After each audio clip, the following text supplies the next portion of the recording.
Hindi lahat ng kumikinang ay ginto. Minsan, ito ay kadena. Madalas nating marinig ang mga kwento ng legal na asawa na nalulunod sa luha matapos lokohin. Pero paano kung ang bida natin ay hindi tipo ng babaeng basta na lang susuko? Sa Revenge of the Legal Wife, hindi natin susundan ng kwento ng isang biktima. Susundan natin ang kwento ng isang arkitekto. Kilalanin si Ilona Monticello, isang babaeng naniniwalang ang bawat lamat sa kasal, tulad ng sa isang gusali, ay dapat tugunan ng tamang structural analysis at radikal na demolisyon. Ito ay hindi lang basta kwento ng kabit versus legal wife. Ito ay isang chess game sa loob ng mansyon at boardroom. Dito ang paghihiganti ay hindi niluluto ng malamig. Ito ay binubuo ng may surgical precision at katumpakan na magpapabagsak sa anumang imperyo. Handa ka na bang makita kung paano gumanti ang isang babaeng ang tanging alam ay magtayo, pero ngayon napilitang manggiba? Welcome sa laro ni Ilona sa mundong puno ng silk sheets at corporate secrets. Sino ang tunay na bilanggo? Ang asawang kumakapit sa trono o ang kabit na akalang siya na ang reyna?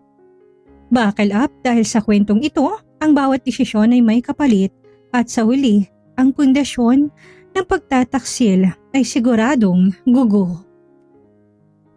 Ang pag-ibig ay isang kasunduan, ang pagtataksil ay isang hatol ng kamatayan. Sa mata ng publiko, si Ilona Monticello ay ang reyna ng Velasquez Holdings.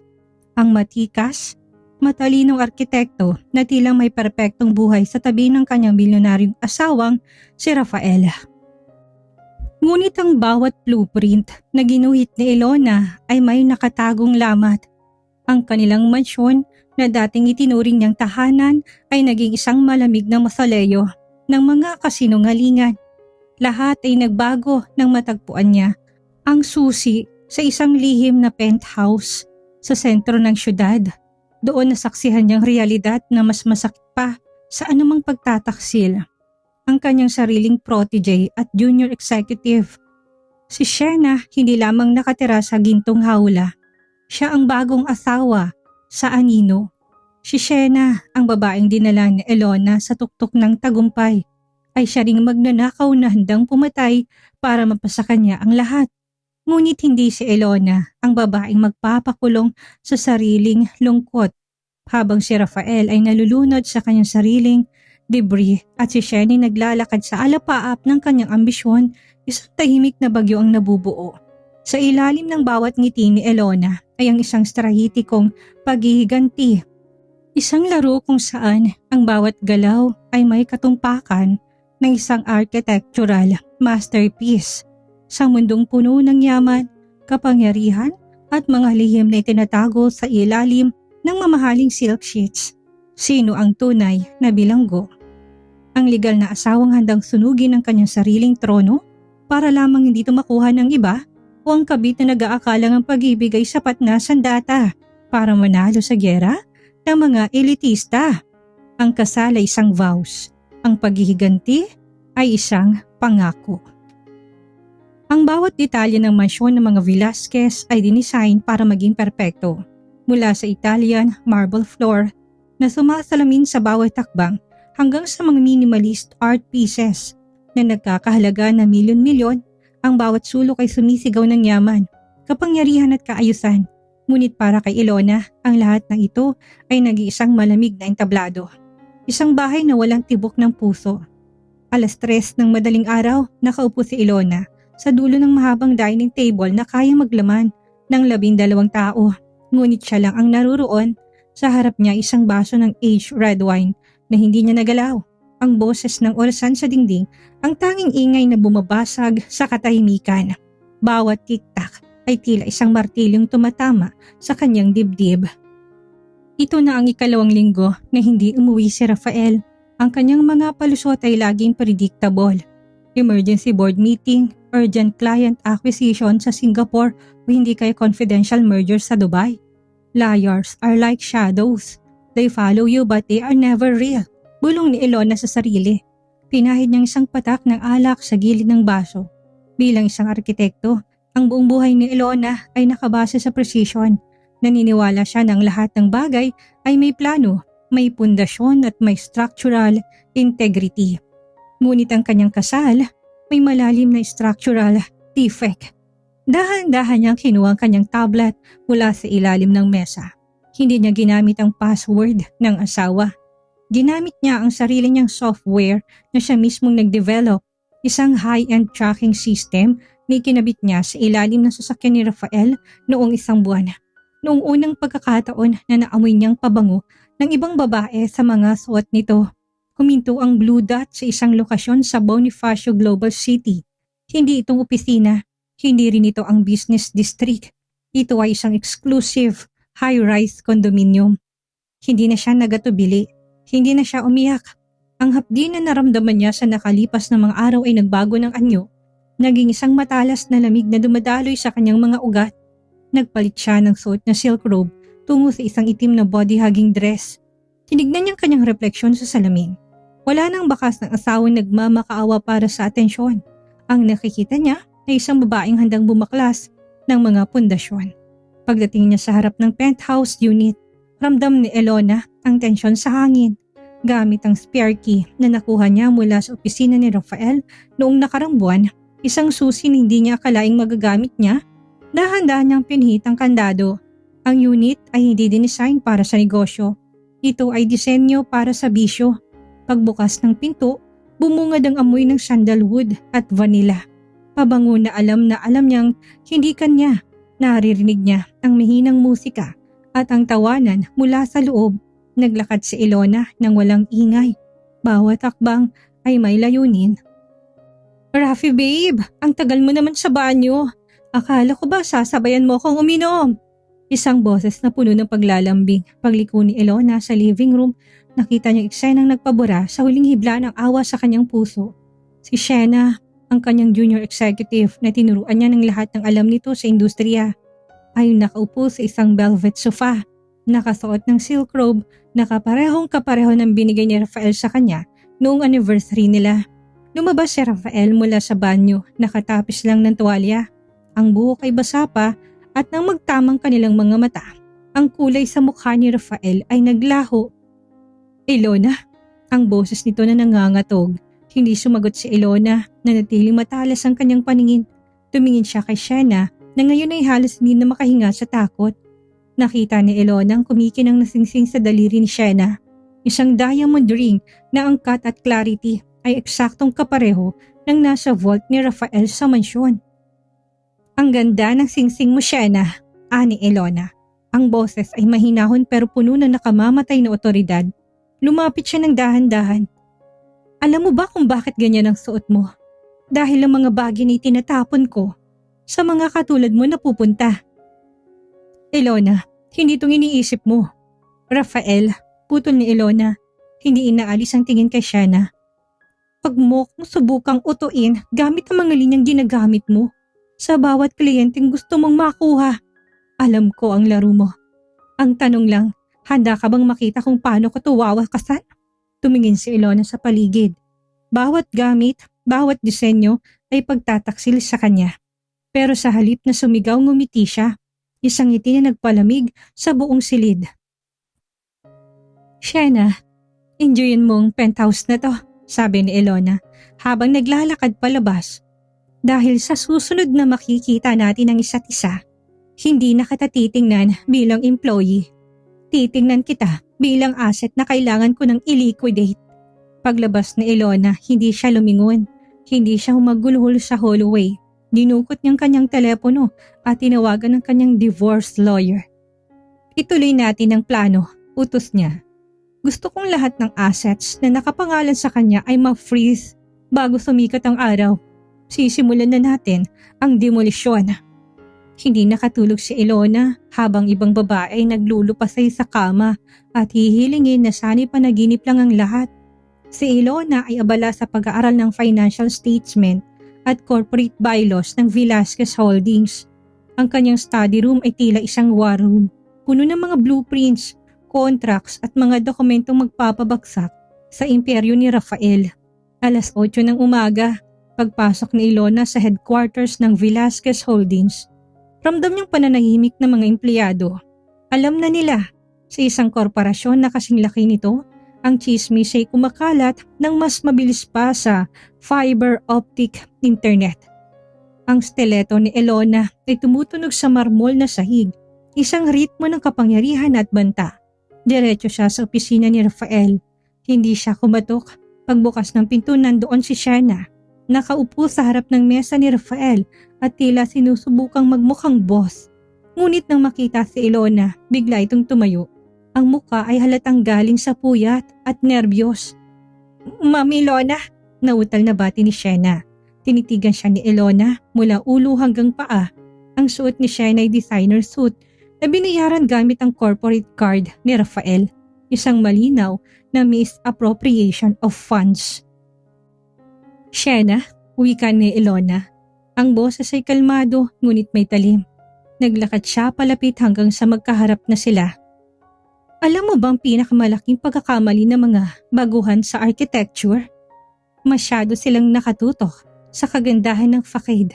Nakakalimutan nilang tignan ang pundasyon. At sa kasamaang palad, ang pundasyon mo ay gawa sa buhangin."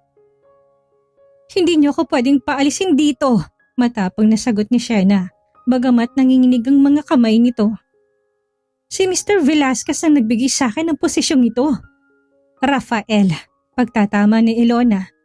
"At ang posisyong niyan ay hindi dahil sa galing mo. Dahil lang yan sa kung gaano kadali mo hubarin ang damit mo para sa kanya." Biglang bumukas ang pinto.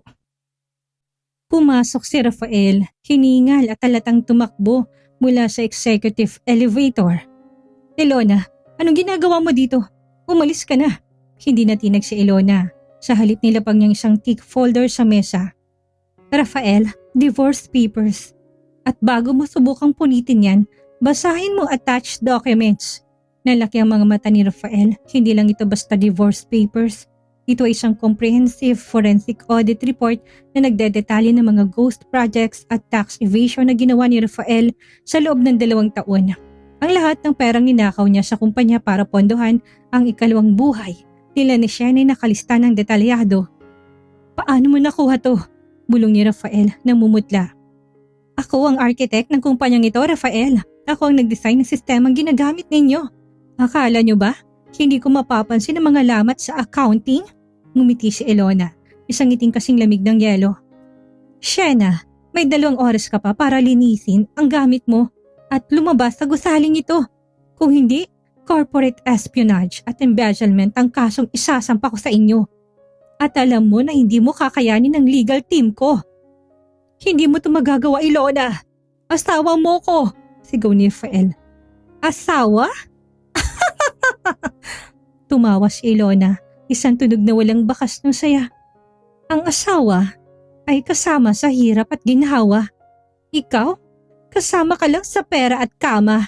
Sa tingin mo ba hindi ko alam ang tungkol sa offshore accounts mo sa Cayman Islands?" Bumagsak si Shanna sa upuan. Ang kanyang confidence ay tuluyang naglaho. Nakita ni Ilona ang takot sa mga mata nito. Ang takot na mawalang lahat ng inakala nitong tagumpay. "Ito ang unang bato," sabi ni Ilona habang naglalakad patungo sa pinto. "At sisiguraduhin kong sa bawat takbang ninyo ay may guguho."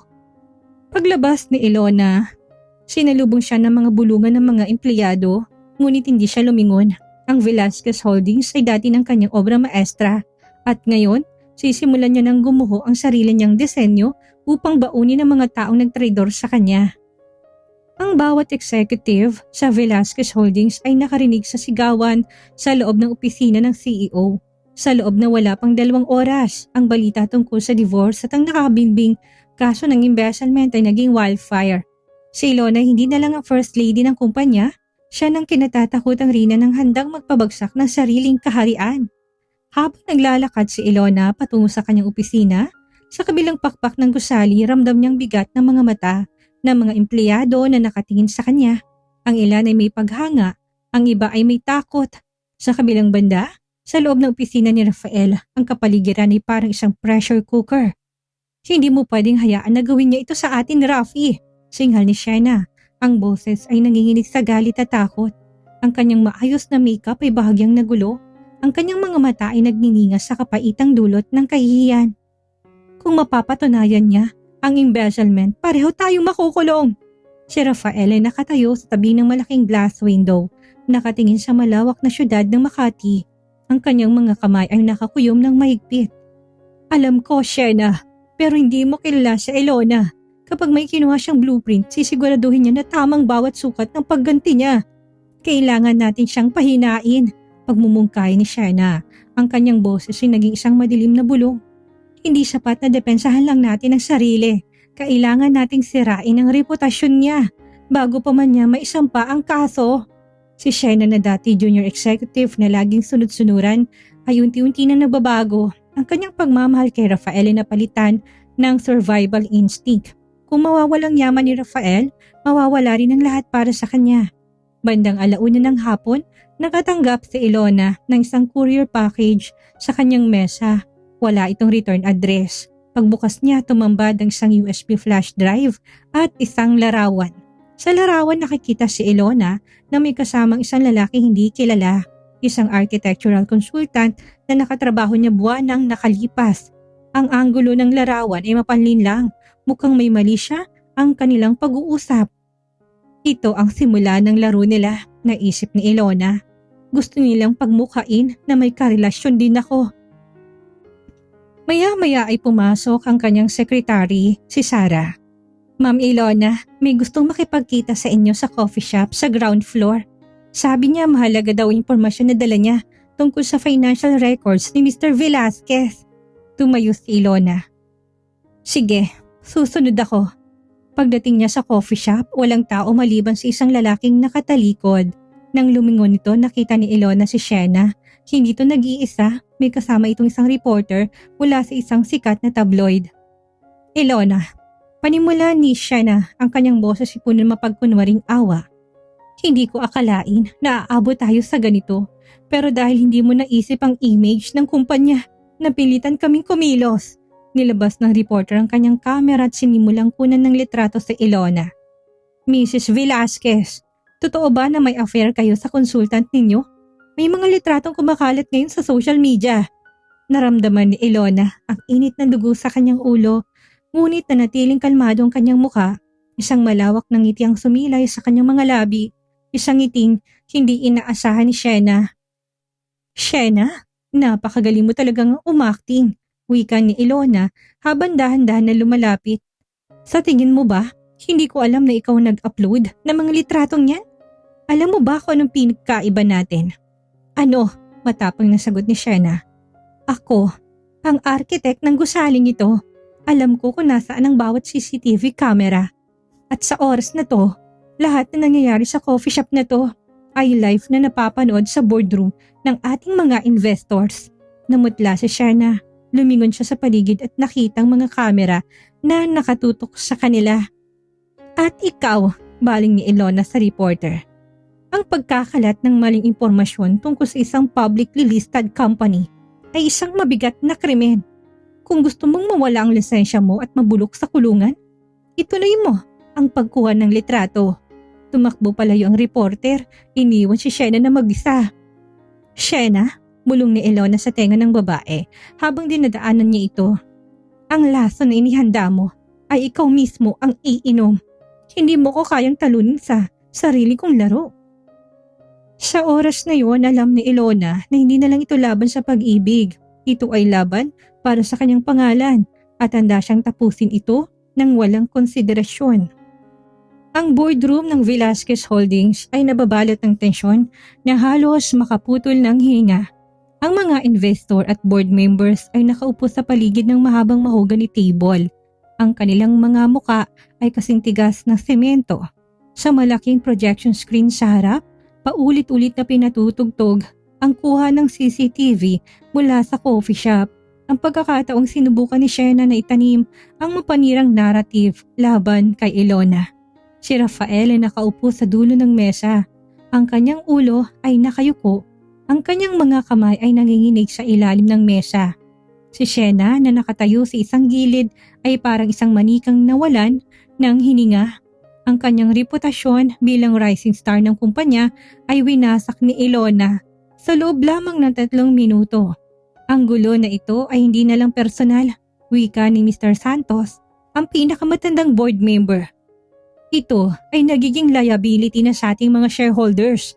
Mr. Velasquez, anong paliwanag mo sa paggamit ng corporate funds para sa penthouse na yon at sa paggamit ng iyong subordinate para magpakalat ng maling impormasyon?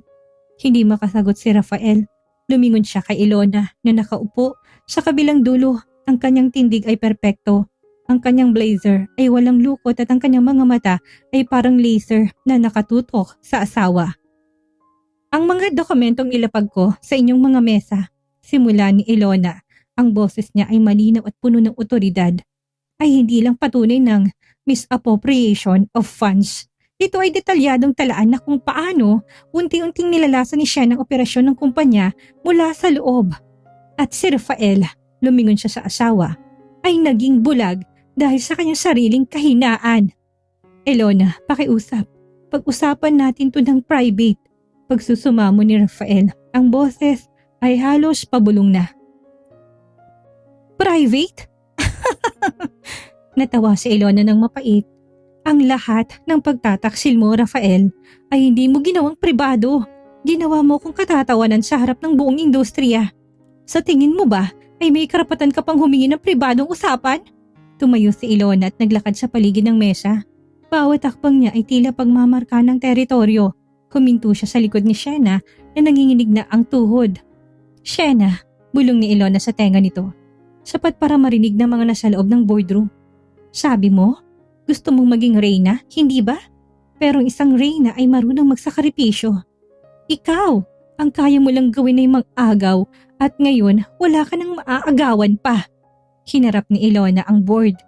Iminumungkahi ko na kaagad ng patalsikin si Shena sa kanyang posisyon at simula ng internal audit sa lahat ng mga project na hinawakan niya. At para kay Rafael, huminto si Ilona, tumingin ng diretso sa mga mata ng asawa. Ang kanyang pagbibitiw bilang CEO ay kailangan na rin para iligtas ang kumpanya. Nagkagulo ang boardroom. Ang mga investor ay nagsimulang magbulungan at ang ilan ay tumango sa pagsang-ayon kay Ilona.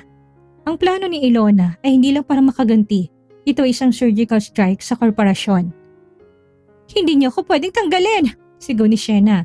Ang kanyang maskara ng pagiging maamo ay tuluyan ng gumuho. Alam ko ang mga sikreto niyo. Alam ko mga illegal kickbacks na ginawa ng bawat isa sa inyo. Isang malakas na katahimikan ang bumalot sa silid. Ang banta ni Shena ay isang suicide mission. Sa pagtatangkang iligtas ang sarili, dinamin niya ang mga taong makapangyarihan. Tumayo si Mr. Santos at tumingin kay Shena ng may matinding pandidiri.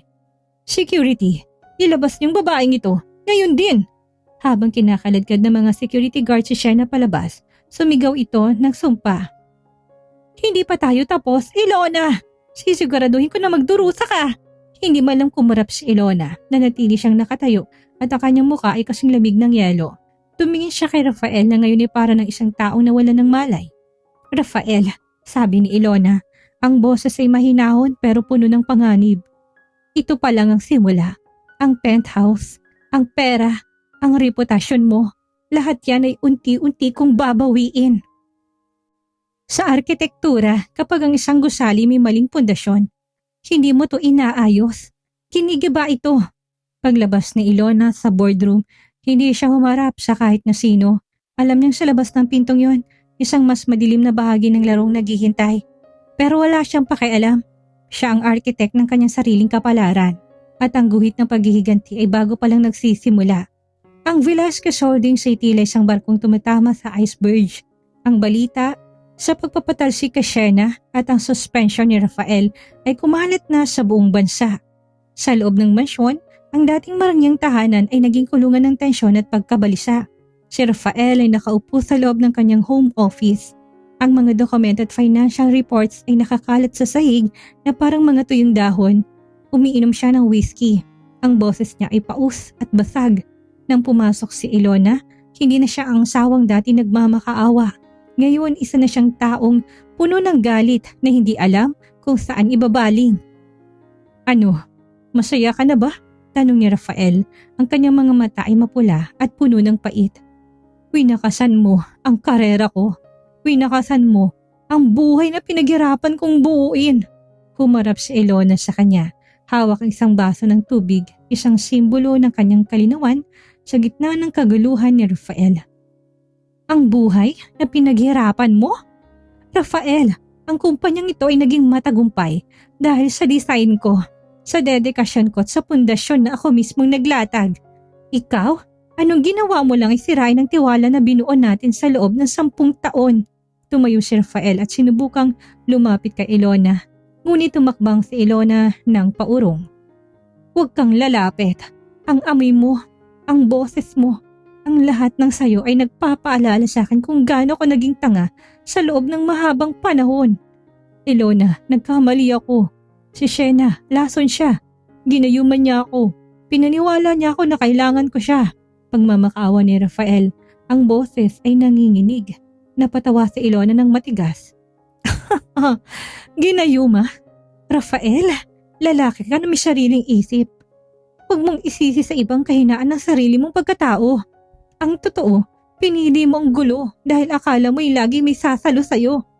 Sa sandaling yun, tumunog ang telepono ni Rafael. Ito ay mula sa kanyang bank manager.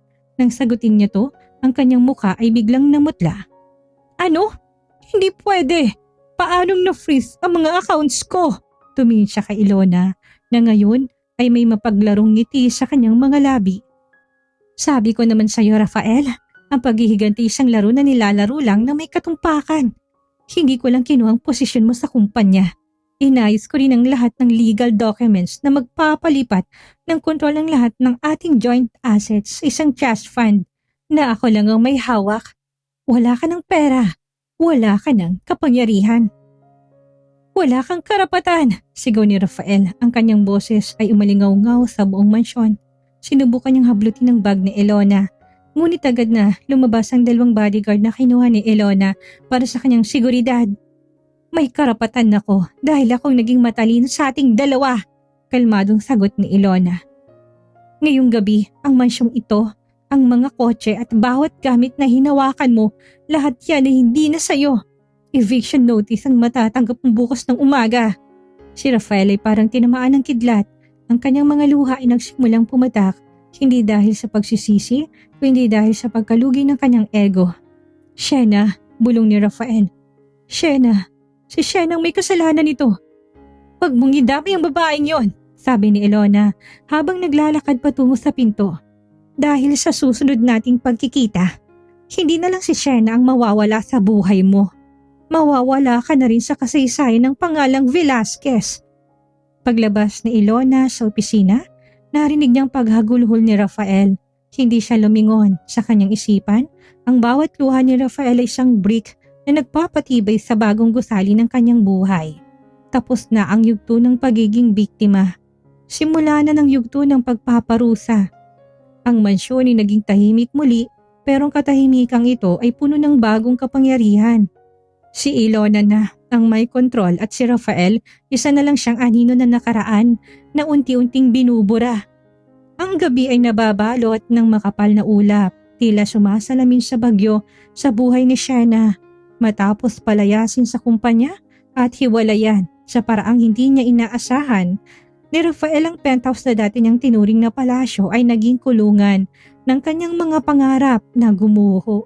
Wala ng corporate credit card. Wala na ang luho at higit sa lahat wala ng proteksyon ng pangalang Velasquez. Ngunit ang isang babaeng nawala ng lahat ay isang mapanganib na nilalang. Nagabang si Shena sa madilim na pasilyo ng parking lot ng mansyon ni Ilona. Hawak niya ang isang envelope, ang huling baraha na iniingatan niya. Hindi ito basta dokumento, ito ang blackmail materials na kinolekta niya tungkol sa pamilya ni Ilona. Mga impormasyong akala ni Ilona ay matagal nang nilamon ng apoy. Nang pumaradang sports car ni Ilona, mabilis na lumabas si Shena mula sa dilim. Hinarang niya ang daan. Ang kanyang buhok ay magulo, ang kanyang mga mata ay parang sa isang hayop na nasusukol. Akala mo ba tapos na, Ilona? Sigaw ni Shena, ang boses ay puno ng pait. Akala mo ba matatalo mo ko ng ganyan-ganyan lang? Bumaba si Ilona sa kanyang sasakyan ng walang takot. Ang kanyang postura ay composed. Ang kanyang stiletto ay tumutunog sa semento sa bawat takbang niya palapit kay Shena. Hindi siya nagulat. Inaasahan niya na to. Shena, wika ni Ilona. Ang boses ay seryoso at walang emosyon. Hindi ba't sinabihan na kita na huwag mo nang subukan ng pasensya ko? Pagod na ako sa mga laro mo. Laro? Tumawa ng mapait si Shena at tinaas ang envelope. Ito ang magpapabagsak sa'yo. Alam kong sikreto ng tatay mo. Alam ko kung paano niya ninakawan ng mga investors noon para maipundar ang negosyong ito. Kapag nailabas ko ito sa media, hindi lang kumpanyang mawawala sa'yo. Pati na pangalan mo, madudungisan habang buhay. Tinitigan siya ni Ilona. Sa halip na matakot, isang tipid ng ngiti ang sumilay sa kanyang labi. Shena, talaga bang akala mo hindi ko alam ang mga dokumentong yan? Ang mga papel na hawak mo ay photocopies. Ang original ay nasa safety deposit box ko na. At matagal ko na itong ginamit para linisin ang pangalan ng pamilya ko. Bago pa man kita nakilala. Napaurong si Shena. Hindi. Imposible. Sa arkitektura, Shena, bago tayo magtayo ng bago, kailangan nating linisin ang mga debris na nakaraan. Ginamit ko ang pera ko para bayaran ang mga taong kailangang bayaran. Ang hawak mo ay basura na lang.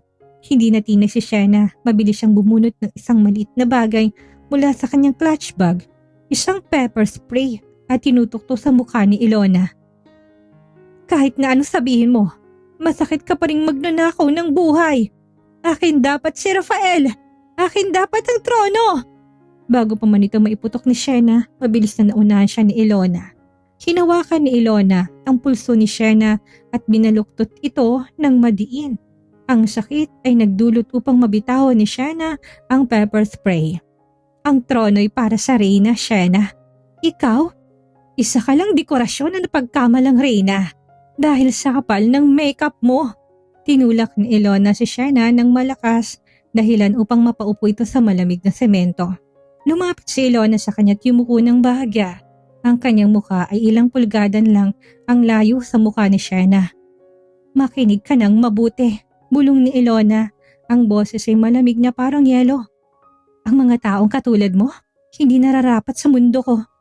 Kung gusto mong mabuhay ng tahimik, umalis ka na sa lungsod na to. Dahil sa susunod na makita kita, hindi ko na kailangan ng legal team. Gagamitin ko ng lahat ng yaman at connection ko para siguraduhin hindi ka na makakabangon pa. Iniwan ni Ilona si Shenang nakaupo sa sahig, humihikbi at nanginginig. Habang naglalakad si Ilona patungo sa pinto ng mansyon, naramdaman niya ang tagumpay. Ngunit alam niya, ang laro ay hindi pa tapos. Sa mundo ng mga elite, ang bawat checkmate ay simula lang ng panibagong laban. Pagpasok niya sa mansyon, sinalubong siya ng katahimikan. Ngunit sa kanyang isipan, binuo niya na ang susunod na plano, ang tuluyang pagbuwag sa Velasquez Holdings para itayo ang sarili niyang imperyo. Isang imperyo na walang Rafael at walang anino ni Shena. Ang mga abon na nakaraang dekada ay hindi pa man lumalamig, kaya abala na si Ilona sa pagtatayo ng pundasyon ng kanyang bagong simula. Ang Velasquez Holdings ay unti-unti nang nilalamon ng mga demand at skandal at habang abalang lahat sa pagtingin sa pagbagsak ng kumpanya ni Rafael, tahimik na nagtatrabaho si Ilona sa kanyang sariling masterpiece. Hindi siya nagtayo ng panibagong holding company para lang makipagkompetensya. Nagtayo siya ng isang architectural firm na magiging exclusive sa mga high-profile clients. Ang mga taong dati kliyente ni Rafael. Ang kanyang opisina ay nasa pinakatuktok ng isang bagong skyscraper sa Makati.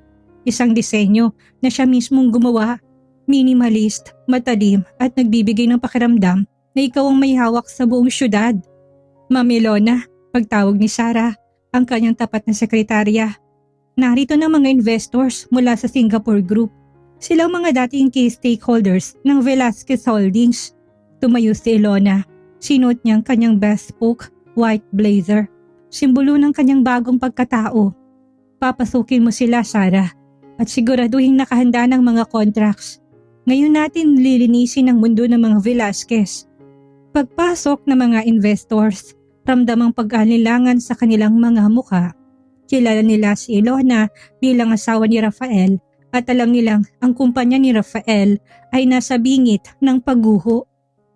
Mrs. Velasquez, panimula ng pinuno ng grupo si Mr. Tan. Delikadong pinapasok nating negosyo. Ang mga pangalan niyo ay nasangkot sa napakaraming kontrobersya. Ngumiti si Ilona. Hindi itong ngiti na puno ng pait, kundi ang ngiting puno ng tiwala sa sarili. Mr. Tan, ang kumpanya ni Rafael ay gumuho dahil sa human error, sa kahinaan ng karakter at sa maling pamumuno. Ang arkitekturang inaalok ko sa inyo ay hindi nakabase sa pangalan ng aking asawa. Nakabase to sa aking design integrity at sa financial transparency na aking ipinapatupad. Inilabas niyang isang digital blueprint sa malaking screen. Ito ay isang redevelopment project para sa isa sa mga pinakamalaking state sa bansa. Isang proyektong dati nang gustong makuha ni Rafael ngunit nabigo dahil sa kakulangan ng technical expertise. Ang proyektong ito, patuloy ni Ilona, ay hindi lang basta gusali. Ito ay isang sustainable ecosystem. Ang bawat materyales, bawat energy source ay planado.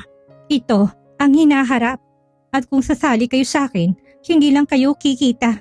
Kayo magiging arkitekto ng bagong mukha ng negosyo sa Pilipinas. Ang mga investors ay napalingon sa isa't isa. Ang nakikita nila sa screen ay hindi lang basta blueprint. Ito ay isang statement of power. Sa loob ng isang oras, ang pag-anilangan ay napalitan ng interes. Bago matapos ang pulong, ang mga contract ay pirmado na. Habang palabas sa mga investors, nakasalubong nila si Rafael sa lobby. Si Rafael ay hindi nang makapangyarihang CEO na nakilala ng marami. Mukha siyang pagod, ang kanyang suit ay gusot at ang kanyang mga mata ay puno ng pagtataka kung bakit nasa gusaling ito ang mga dating investors niya. Ilona, bulong ni Rafael na makita siyang papalabas. Ano ang ginagawa nila dito? Sa'yo sila nakipag-deal? Huminto si Ilona sa harap ni Rafael. Ang agwat sa pagitan nila ay parang isang malawak na bangin. Rafael, sinabi ko sa'yo, kinigi ba akong gusaling itinayo mo para magtayo ng sarili kong lungsod? Hindi mo na ako kayang pigilan. Wala kang karapatan, sigaw ni Rafael. Ang kanyang boses ay nanginginig sa galit. Ang mga investor na yan, pag-aari ko sila. Pag-aari? Natawa si Ilona. Ang mga tao, Rafael, hindi mga gamit na pwedeng ariin. Sila'y mga partners. At sa mundong ito, ang mga partners ay laging pumipili sa taong may vision, hindi sa taong may addiction sa sarili niyang kapangyarihan. Tinalikuran ni Ilona si Rafael at sumakay sa kanyang private elevator. Habang bumababa ang elevator, nakita niyang refleksyon niya sa salamin. Wala nang bakas ng babaeng umiiyak sa harap ng penthouse. Ang nakikita niya ay isang arkitekto na handang magtayo ng imperyo sa ibabaw ng mga guho ng kanyang nakaraan. Ang Velasquez Holdings ay magiging history at ang Ilona Monticello Architects ang magiging bagong pamantayan ng tagumpay. Ang hangin sa loob ng mansyon ay tila mabigat, puno ng alikabok ng mga nakaraang alaala. Wala na mga mamahaling curtains, wala na mga designer furniture. Ang lahat ay unti-unti nang kinukuha ng mga bailiff bilang bahagi ng mga sequestration order laban kay Rafael. Si Rafael ay nakaupo sa sahig na dati niyang opisina, napapaligiran ng mga bote ng alak. Ang kanyang ego na dati kasing taas ng mga gusaling itinayo niya ay durog na durog. Ngunit sa kanyang mga mata ay may nakatagong kakaibang ningning. Isang desperadong ningning. May hawak siyang isang burner phone. Hindi mo ko matatalo, Ilona, bulong niya sa sarili. Kung hindi mo ko kayang mamuno, sisiguraduhin kong wala nang matitira sa'yo. Sa kabilang panig ng lungsod, si Ilona ay abala sa pagre-review ng mga final blueprints para sa kanyang bagong project. Biglang pumasok si Sarah, ang kanyang sekretarya na halatang nag-aalala. Ma'am Ilona, may tumawag po mula sa security team ng construction site sa Makati. May nagpapasok daw po ng unauthorized personnel at nag-alis ng mga safety structural supports sa pundasyon. Kung hindi ito mapipigilan, magkakaroon ng structural failure. Nanlamig ang mga kamay ni Ilona. Alam niyang site na yon. Itong pinakamalaking proyekto ng kanyang bagong kumpanya. Ang kanyang masterpiece. Kung guguho yon, guguho rin ang kanyang reputasyon at mawawalan siya ng tiwala mula sa mga investors. Rafael, bulong ni Ilona. Alam niyang siya lang ang makakaisip ng ganong klaseng sabotage. Mabilis na nagmaneho si Ilona patungo sa site. Ang ulan ay nagsimula ng bumuhos. Ginagawang maputik at madulas ang paligid. Pagdating niya, nakita niya ang mga trabahador na nagkakagulo. Sa gitna ng dilim at ulan, nakita niya isang pamilyar na anino. Si Rafael na may hawak na wrench. Pilit na pinuputol lang main tension rod ng gusali. Rafael, itigil mo yan! Sigaw ni Ilona. Ang kanyang boses ay tinalong ugong ng malakas na ulan. Tumigil si Rafael at lumingon. Ang kanyang mukha ay basang-basa. Ang kanyang designer suit ay puno na ng putik at grasa. Gusto mo ng gusali, Ilona? Gusto mo ng imperyo? Heto ang resulta ng pagtataksil mo. Baliw ka na ba? Sigaw ni Ilona habang papalapit siya. Ang gusaling ito ay hindi lang sa akin. Buhay ng mga trabahador ang nakataya dito. Rafael, makinig ka. Hindi mo ko mapapatumba sa ganitong paraan. Kung gusto mong bumagsak ang gusali, kailangan mo na munang dumaan sa akin. Sumugod si Rafael, hindi para manakit, kundi para itulak si Ilona palayo sa safety railing. Nagkaroon ng matinding pagbunos sa pagitan nila. Si Ilona, bagamat hindi kasing lakas ni Rafael, ay puno ng determinasyon na protektahan ang kanyang obra. Bitawan mo ko, ani Ilona habang sinusubukang kumawala sa pagkakasakal ni Rafael. Wala na akong babalikan, Ilona. Nawala ng lahat dahil sa'yo. Sigaw ni Rafael habang tinutulak siya patungo sa gilid ng isang malalim na excavation pit. Sa gitna ng pakikipagbuno, nakita ni Ilona ang isang emergency release lever para sa crane sa malapit.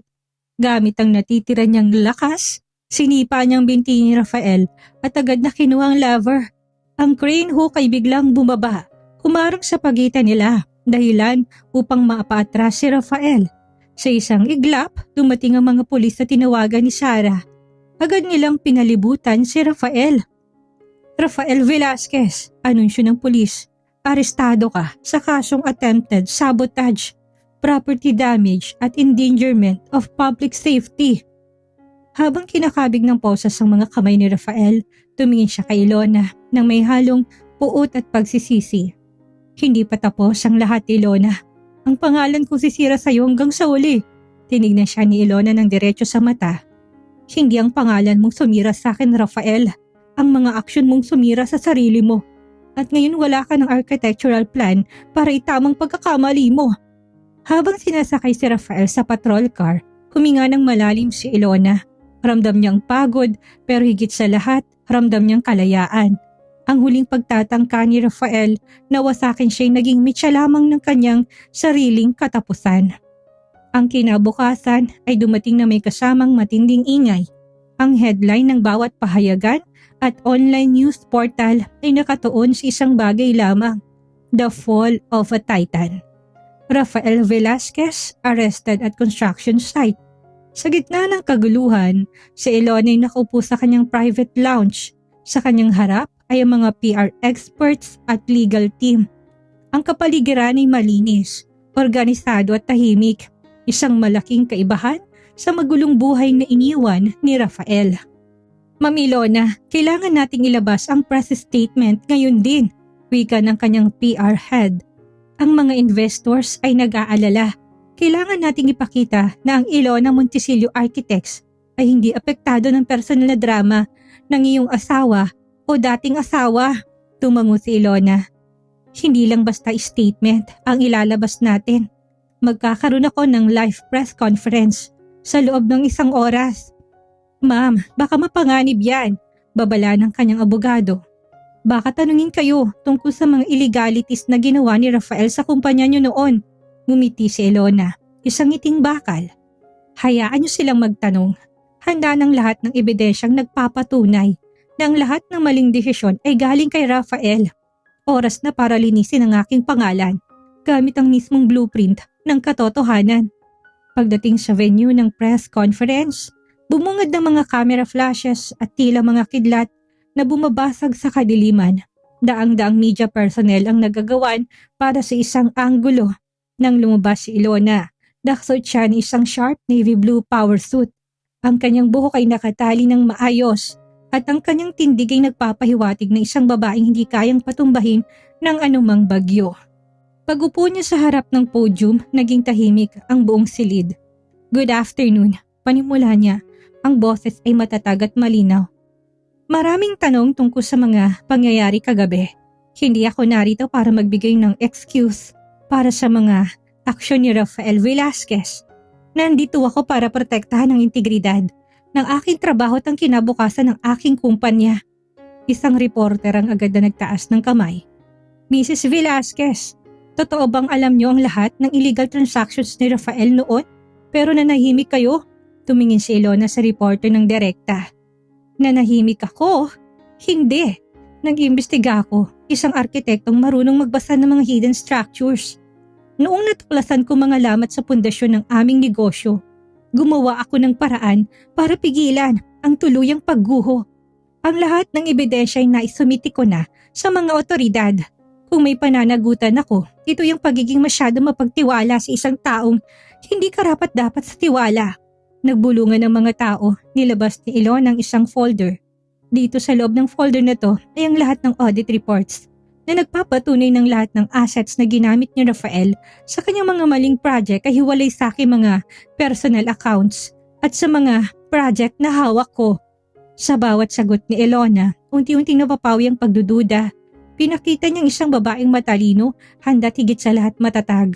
Hindi siya nagmakaawa, hindi siya umiyak. Pinalabas niyang katotohanan na parang isang blueprint, malinaw, direct at hindi mapapasabulian. "Ang aking kasala ay isang pagkakamali sa disenyo." Pagtatapos ni Ilona, tumingin siya sa mga kamera na parang tinitingnan niyang bawat manunood. "Ngunit ang aking karera at ang aking prinsipyo hindi nabuo sa isang gabi. Hindi akong biktima sa kwentong ito. Ako, ang arkitekto na nagdesisyong gibain ng isang maling gusali para magtayo ng mas matatag na pundasyon para sa ating lahat." Pagkatapos ng press conference, isang malakas na palakpakan ang umalingaw-ngaw. Alam ni Ilona na sa sandaling yun, napanalunan niya na ang publiko. Ang mga investors na kanina nag-alinlangan ay lumapit na sa kanya para mag-alok ng suporta. Pagbalik niya sa kanyang sasakyan, huminga siya ng malalim. Ang bigat na dinadala niya sa nakalipas na mga linggo ay tila nabawasan. Si Rafael ay nasa kulungan na. Si Shena ay wala na sa mapa at ang kanyang pangalan ay malinis na muli. Ngunit alam ni Ilona ang paghihigan kay isang laro na mas malalim na level. Ang susunod na kabanata ay hindi na tungkol sa pagpaparusa sa iba, kundi tungkol sa paghaharap sa sarili niyang mga sugat. Ang malamig na hangin sa loob ng visiting area ng city jail ay tila humahampas sa balat ni Ilona. Ang paligid ay amoy bleach, kalawang at pagkapanis. Isang mundong malayo sa kinaginis ng karangyaan, ngunit hindi siya natinag. Ang bawat takbang niya sa bakal na sahig ay may dalang otoridad. Naroon si Shena sa kapilang panig ng salamin. Wala na mga designer clothes, wala nang mamahaling alahas. Ang kanyang buhok ay magulo. Ang kanyang mukha ay payat at may mga pasa na hindi matakpan ng kahit na anong concealer. Ang dating prodigy na nangarap maging reyna ay isa na lamang bilanggo. Nang makita ni Shena si Ilona, ang kanyang mga mata ay nanliit. Ang dating takot ay napalitan ng isang mapanirang puot. "Nandito ka para pagtawanan ako?" Boses ni Shena nagaralgal, puno ng pait. "Para tignan ang pagbagsak ko ng malapitan? You win, Ilona. You really win." Hindi sumagot si Ilona, tinitigan niya lang si Shena ng matagal. Ang babaeng nasa harap niya ay dating junior executive na tinuruan niya ng arkitektura, ng diskarte at ng pagbuo ng pangarap. Ngayon, ang tanging pangarap na natira kay Shena ay ang makapaghiganti. "Shena," panimula ni Ilona, ang boses ay kalmado ngunit may pait. "Hindi ako nandito para magdiwang. Nandito ako para itanong, worth it ba? Lahat ng ginawa mo? Ang pagtataksil, ang paggamit sa asawa ko, ang pagwawasak sa sarili mong kinabukasan para lang sa isang korona na gawa sa papel?" "Mahal ko siya," sigaw ni Shena, dahilan upang mapalingon ng mga guard. Akala mo ba, ikaw lang may karapatang maging masaya? Ikaw na laging nakatutok sa trabaho at nakalimutan mo na may asawa ka. Akala mo ba, perpekto ka? You were just a cold, heartless blueprint. Kaya ka niloko ni Rafael dahil hindi mo siya mabigyan ng init na kailangan niya. Tumawa si Ilona ng mahina, isang tunog na walang bakas ng saya. Ang init na hinahanap niya sa iyo, Shena, ay init ng luhot walang limitasyong bisyo. Hindi pag-ibig ang tawag doon. Ang tawag doon ay transaksyon. At ngayong wala na siyang may bibigay, nasan siya? Bakit wala siya dito para dalawin ka? Natigilan si Shena. Ang katotohanan ay parang kutsilong tumama sa kanya. Si Rafael sa gitna ng kanyang sariling kaso ay hindi man lang siya nabanggit sa kanyang mga abogado. Siya ay tinapon na parang basura. Isang sakripisyong kinailangan para subukan ni Rafael na iligtas ang sarili. Naiwan ka niya na, Shena, gaya ng pag-iwan niya sa akin. Ang pagkakaiba natin? Ako, kaya ko magtayo ng sarili kong pundasyon. Ikaw, wala kang ibang alam kundi ang sumandal sa maling dingding. Ayoko na, humagulol si Shena. Ang kanyang maskara ay tuluyang bumagsak. Gusto ko lang namang guminhawa ang buhay ko. Gusto ko lang maranasan ang lahat ng nararanasan mo. Guminhawa ang buhay sa maling paraan ay hindi ka ginhawaan, Shena. Yan ay distraction, sagot ni Ilona. Kinuha niya isang dokumento mula sa kanyang clutch bag at nilapat sa salamin. Ano ito? Tanong ni Shena. Ito ay withdrawal of affidavit mula sa mga taong pinagbintangan mo. Dahil sa kagustuhan kong matapos ng lahat, nagbayad ako para mapagaan ang sentensya mo. Hindi dahil sa awa, kundi dahil gusto ko nang mawala ka sa buhay ko. Gusto ko nang putulin ang bawat koneksyong nagpapaalala sa akin sa pagkakamaling ito. Nalaki ang mga mata ni Shena. Bakit mo gagawin yon? Dahil ang tunay na arkitekto ay hindi naiiwan ng mga basura sa construction site. Malamig na tugon ni Ilona. Inililigpit ko to para makapag-umpisa na akong malinis. Tumayo si Ilona at tinalikuran si Shena. Habang naglalakad siya papalabas ng kulungan, naramdaman niyang gaan sa kanyang pakiramdam. Ang huling PC na nagkokonekta sa kanya sa nakaraan ay naputol na. Hindi niya na kailangan ng paghihiganti. Ang tagumpay niyang pinakamalaking parusa para sa 2 taong sumubok na sumira sa kanya. Paglabas niya ng kulungan, sinalubong siya ng liwanag ng araw. Huminga siya ng malalim. Tapos na. Ang susunod na kabanata ng kanyang buhay ay nakasulat sa isang malinis at puting papel. Walang lamat, walang lihim at higit sa lahat siya na ang tunay na may hawak ng panulat. Lumipas ang 2 taon, ang Makati skyline ay nagbago at isa sa mga pinakamataas at pinakamodernong gusaling nakatayo dito ay punong tanggapan ng EMC Architecture and Design, ang imperyong tinayo ni Ilona mula sa mga guho ng kanyang nakaraan. Sa loob ng kanyang opisina, natanaw ang buong syudad. Hindi na matatagpuan ang anino ng hapdi. Ang bawat drafting table ay puno ng mga blueprint para sa mga sustainable urban housing. Isang proyektong advokasya na nagpapakita ng mga arkitektura ay hindi lamang para sa mayayaman, kundi para sa komunidad. Mami Lona, katok ni Sarah, na ngayon ay operations director na ng kumpanya. Handa namang investors para sa global expansion launch natin sa Singapore. Ngunit may mensahe pong legal department. May dumating na sulat mula kay Rafael. Napatigil si Ilona sa pag-aayos ng kanyang cufflinks. Ang pangalang Rafael ay hindi na nagdudulot ng kaba sa kanyang dibdib. Isa na lamang itong pangalan na isang lumang kaso na sarado na. Basahin mo, utos niya ng walang pag-aalinlangan. Nasa bilangguan pa rin siya, ma'am. Humihingi siya ng clemency.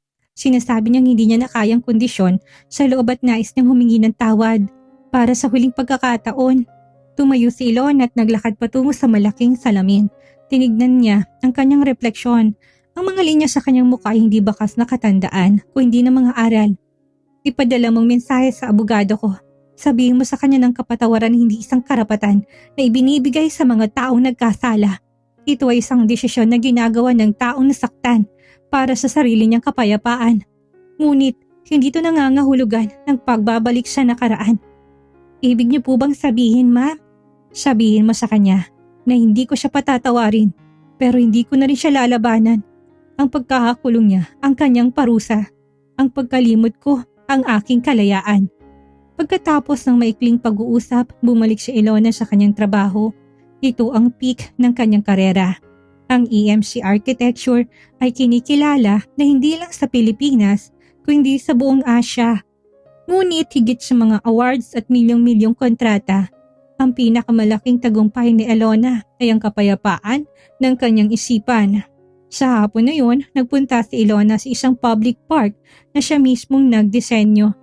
Isang parke na nakalaan para sa mga batang walang kakayahang makaranas ng high-end leisure. Nakita niya mga batang nagtatakbuhan, ang mga pamilyang nagpipiknik at ang mga matatandang nagbabasa sa ilalim ng mga punong kanyang pinatanim. Dito niya napagtanto ang Velasquez Holdings ay binuo para sa status, pero ang imperyong ito ay binuo para sa legacy. Habang nakaupo siya sa isang bench, isang lalaki ang lumapit. Hindi siya si Rafael, siya ay si Julian, isang environmental engineer na naging katuwang ni Ilona sa lahat ng kanyang mga proyektong pangkomunidad. Hindi sila nagmamadali, hindi sila nagpapanggap.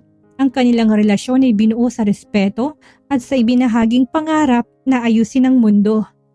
Isang gusali at isang komunidad sa bawat pagkakataon. Ang ganda ng disenyo mo dito, Ilona, ani Julian habang nakatingin sa mga bata. Pero mas magandang naging resulta, binago mong buhay nila. Hindi lang akong gumawa nito, Julian, sagot ni Ilona.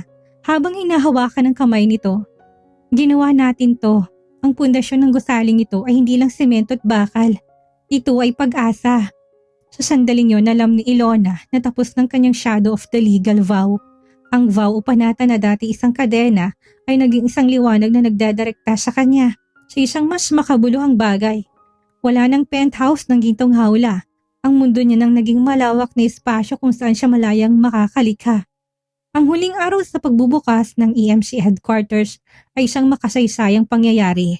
Hindi lang ito basta inaugurasyon ng isang gusali. Ito ay pagtatapos na isang kabanata at ang pagpapatibay ng isang bagong legacy. Ang mga media, ang mga pinuno ng industriya at mga taong tinulungan ng kanyang mga project ay nandoon upang saksihan ang tagumpay ni Ilona. Habang naglalakad si Ilona sa red carpet, ang mga ilaw ay nakatutok sa kanya. Hindi siyang babaeng nakilala ng madla, 2 taon na nakakaraan. Ang babaeng may pait sa mga mata at pagdududa sa bawat hakbang.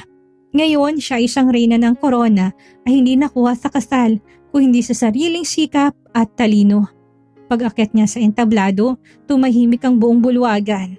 Hinarap niya ang mga manunood at sa kanyang refleksyon sa malalaking salamin ng gusali, nakita niya ang babaeng hindi sumuko. Maraming nagtanong sa akin, panimula ni Ilona. Ang kanyang boses ay malakas at puno ng otoridad. Kung paano ko nagawang bumangon mula sa pagkawasak ng isang imperyo na ako mismong nagtayo. Ang sagot ko ay simple. Ang arkitektura ay hindi lamang tungkol sa pagtatayo ng mga dingding. Ito ay tungkol sa pag-unawa kung kailan dapat gibain ang mga bagay na hindi na matatag. Tumingin siya sa malayo. Sa mga gusaling tinayo ni Rafael na ngayon ipawang mga guho na o kinuha na ng bangko. Ang pagtataksil ay isang structural failure. Hindi ito inaayos gamit ang pananatili sa isang maling pundasyon. Ginagamit mo to bilang aral para sa mas matatag na blueprint sa hinaharap. Tumingin siya kay Julian na nakatayo sa gilid at nakitang isang ngiti ng paghanga at pagsuporta. Ang tunay na kapangyarihan ay hindi nakukuha sa pangalan ng asawa o sa laki ng mana. Ito ay matatagpuan sa kakayahan mong tumayo ng mag-isa, magdisenyo ng sarili mong kapalaran at higit sa lahat, ang maging arkitekto ng sarili mong kaligayahan. Pagbaba niya ng entablado, lumapit sa kanyang isang notary public. May hawak itong mga dokumento para sa huling property clearance ng dating mansyon na pag-aari nila ni Rafael. Kinuha ni Elon ang panulat. Sa isang iglap nilagdaan niya ang paglilipat ng lahat na natitirang ari-arian sa isang charity foundation. Bura na ang lahat, wala ng Velasquez. Ilona, Montecillo na lang ang natira at ang pangalan niya mismong nagbigay ng dangal. Sa labas ng gusali, sa ilalim ng maliwanag na buwan, huminga ng malalim si Ilona. Napatingin siya sa langit at naalalang lahat ng sakit. Ang gabi sa penthouse, mga luhang hindi niya nilabas at ang galit na naging kanyang sandata. Tapos na, bulong niya sa hanging amihan. Dumating si Julian at tinakbayan siya. Handa ka na bang pumasok sa loob? Ang mga guest ay naghihintay na sa'yo. Ngumiti si Ilona, isang ngiti ng tunay, malaya at mapayapa. Handa na ako sa lahat, Julian. Dahil sa unang pagkakataon, hindi na ako arkitekto ng disenyo ng iba. Ako na ang arkitekto ng sarili kong bukas. Pumasok sila sa loob ng gusali, hindi bilang mga biktima ng nakaraan, kundi bilang mga manlalakbay sa isang bagong yugto. Habang bumubukas sa mga pintong salamin, ang liwanag mula sa loob ay tumambad sa kanila. Isang liwanag na hindi galing sa yaman, kundi galing sa tagumpay ng isang babaeng nagpapatunay na sa mundo ng mga elitista. Ang pinakamalakas na sandata ay hindi ang pera, kundi ang integridad. 5 taon na nakalipas mula nang maitayo ang EMC Architecture. Ang gusali hindi na lang basta opisina, ito ay naging simbolo ng isang bagong kultura sa industriya. Ngunit para kay Ilona, ang tunay na tagumpay wala sa taas ng mga gusaling itinayo niya. Kung hindi siya tahimik na buhay na binuo niya sa labas ng mga blueprints. Isang Sabado ng umaga, isang private resort na matatagpuan sa gilid ng isang bangin sa Batangas. Isang lokasyon na siya mismong nag-design, nakaupo si Ilona sa isang terrace. Ang dagat ay kalmado at ang simoy ng hangin ay puno ng amoy ng frangipani. Masyado kang malalim mag-isip, architect. Isang boses ang bumasag sa katahimikan. Napangiti si Ilona nang hindi man lang lumingon. Alam niya ang bawat ritmo ng paghakbang ni Julian. Lumapit at nilapag ang isang tasa ng kape sa harap niya. Umupo si Julian sa tabi niya. Ang kanyang mga kamay ay magaspang. Kamay ng isang lalaking hindi natatakot magtrabaho sa construction site kasamang mga tauhan.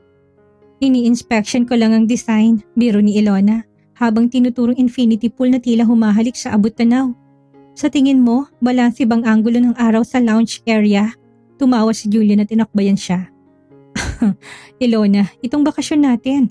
Iwanan mo munang ruler at compass mo sa opisina.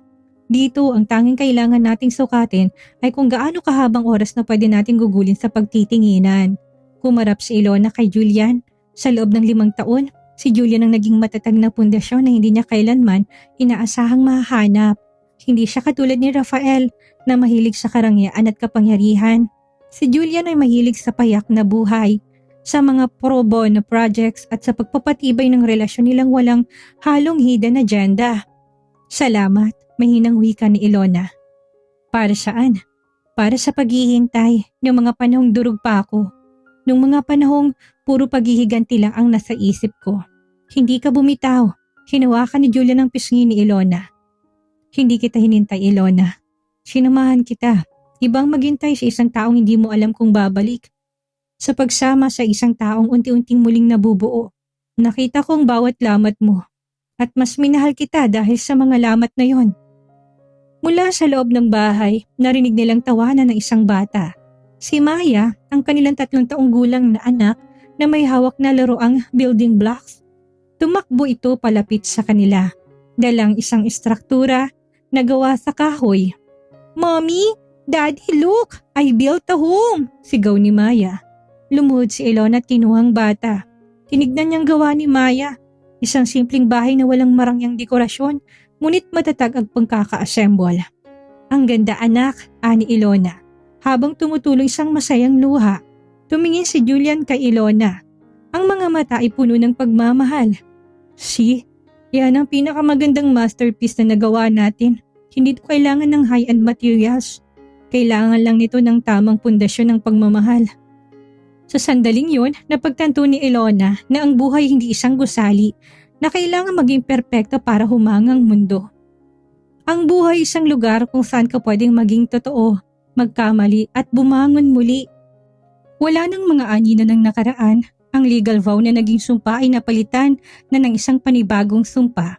Isang pangako sa pagitan niya at ni Julian na itatayong bawat araw ng may katapatan at pagmamahal.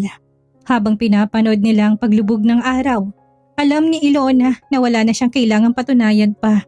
Hindi na siya ang asawang inapi, hindi na siyang biktima ng pagtataksil. Siya na si Ilona, isang arkitekto ng kanyang sariling kaligayahan.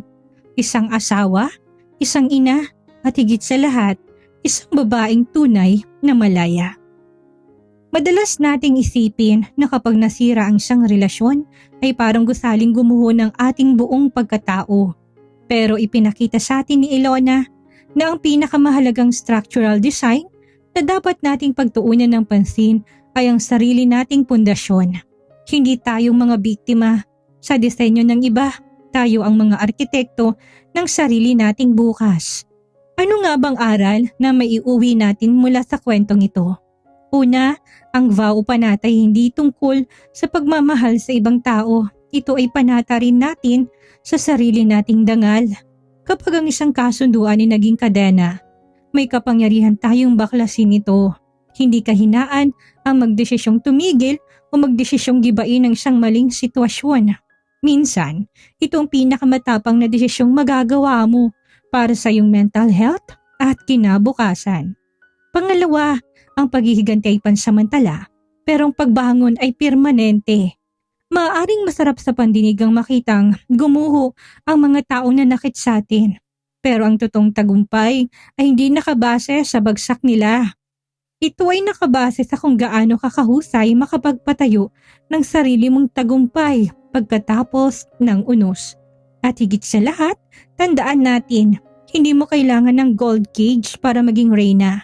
Ang tunay na korona ay hindi pinapasa ng isang asawa o ng lipunan. Ito ay kinakamtan mo sa pamamagitan ng pagiging totoo sa iyong prinsipyo at sa pagpili sa sarili mong kapayapaan.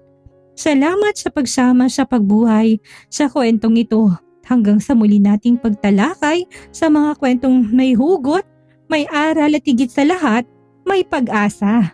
Maraming salamat po.